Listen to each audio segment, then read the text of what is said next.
syaitonir rajim. Bismillahirrahmanirrahim. Surah Al-Falaq. Qul a'udzu birabbil falaq min syarri ma khalaq wa min syarri ghasiqin idza waqab wa min syarrin naffatsati fil 'uqad wa min syarri hasidin idza hasad. Shadaqallahul adzim. Ayyuhal hudur, surah Al-Falaq adalah surah yang termasuk golongan surah Madaniyah, sebagaimana surah An-Nas, surah Madaniyah. Surah Madaniyah itu adalah surat yang diturunkan Allah kepada baginda Nabi Rasulullah Muhammad sallallahu alaihi wasallam pasca atau setelah Kanjeng Nabi hijrah. Nah, termasuk di dalamnya ini surah Al-Falaq.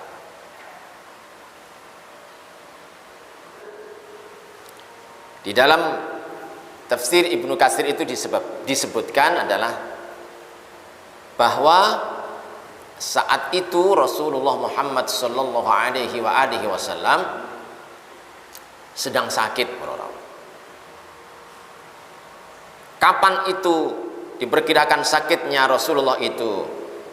Setelah Rasulullah pulang dari perang Khaybar. Perang Khaybar itu adalah perang memerangi golongan orang-orang Yahudi. Jadi peperangan Rasulullah berhadapan dengan orang-orang Yahudi. Kekalahan orang Yahudi tidak menghentikan keinginan untuk memerangi baginda Nabi Rasulullah Muhammad sallallahu alaihi wasallam setelah perang Khaybar. Orang Yahudi kalah itu. Apa yang dilakukan? Bagaimana berusaha membunuh Nabi ketika dengan cara fisik peperangan tidak bisa, lalu diupayakan lewat jalan non fisik. Akhirnya orang-orang Yahudi itu mendatangi ahli-ahli sihirnya, ahli-ahli tenungnya. Nek cara teng Jawa ini tukang santet. Tukang santet. Jadi santet niku mboten namung teng Indonesia mawon. Jadi tenung sihir itu tidak zaman sekarang saja. Sudah dari zaman sebelum Rasulullah Muhammad sallallahu alaihi wasallam membawa risalah Islamiyah menika sudah ada orang-orang yang dunianya bersinggungan dengan makhluk yang halus, jin, setan, melakukan pemujaan, melakukan upacara yang di situ bersinggungan dengan makhluk-makhluk halus. Dan itu di belahan dunia manapun. Akhirnya dimintailah orang-orang ahli sihirnya, orang-orang Yahudi itu untuk nyantet Kanjeng Nabi. Napa ya bahasane kok nyantet ya? Nyantet niku Jawa banget. Untuk napa? nyihir Kanjeng Nabi.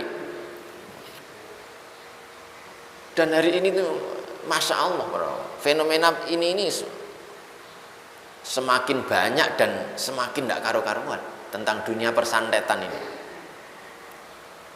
Saya punya teman yang ada di Indramayu Cirebon, sekitaran Indramayu sana Cirebon. Di sana itu banyak Pak, banyak Indramayu. Dan itu banyaknya itu faktornya apa? Karena memang di sana laris Pak. Larisnya apa? Karena menjadi pelarian dari orang-orang yang ada di kota-kota besar di sekitar sana. Oh, ada persaingan perdagangan, ada persaingan perebutan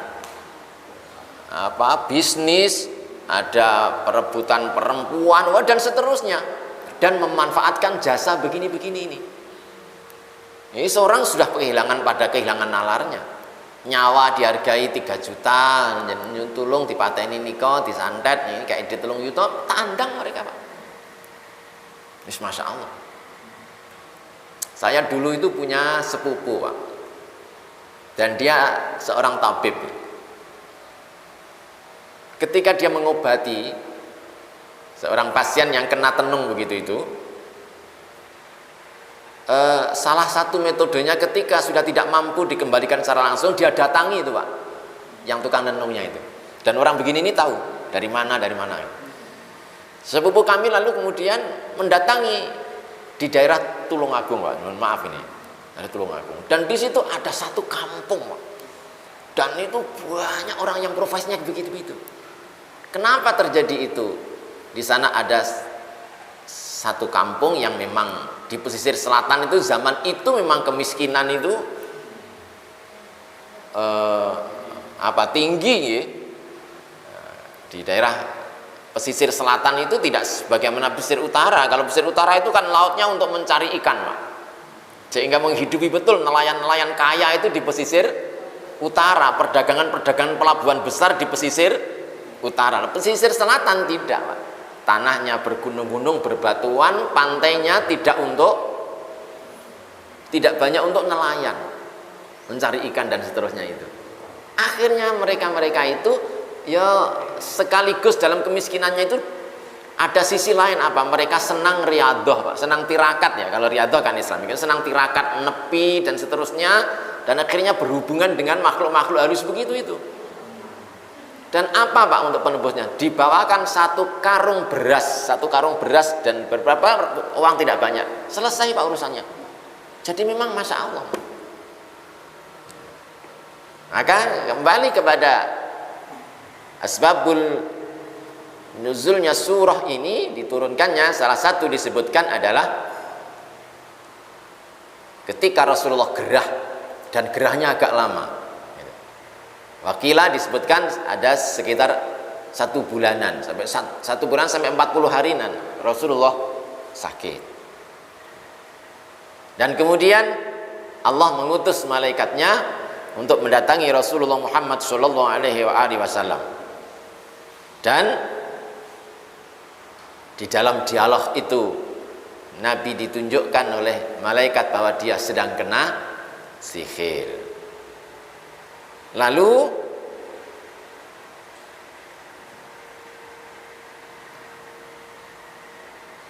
alat medianya sampai diterangkan dalam beberapa kitab tafsir itu. Kenapa? Jadi orang-orang Yahudi itu menggunakan rontokan rambutnya Rasulullah Muhammad SAW yang ditalinya lalu dimasukkan ke dalam mancung kurma, kemudian dijampi-jampi, dimasukkan ke dalam sumur, ditutup dengan batu, dan itu menjadi wasilahnya seseorang menjadi penghantar untuk melakukan sihir kepada orang lain. Walaupun ada satu sisi kajian lagi ulama ada yang tidak sepakat tentang asbabul nuzulnya surat ini tentang Rasulullah yang kena sihir. Tetapi ada ulama yang mengatakan inilah asbabul wurudnya, sehingga lalu 2 surah ini diturunkan untuk apa? Untuk menjadi doa penolak sihirnya.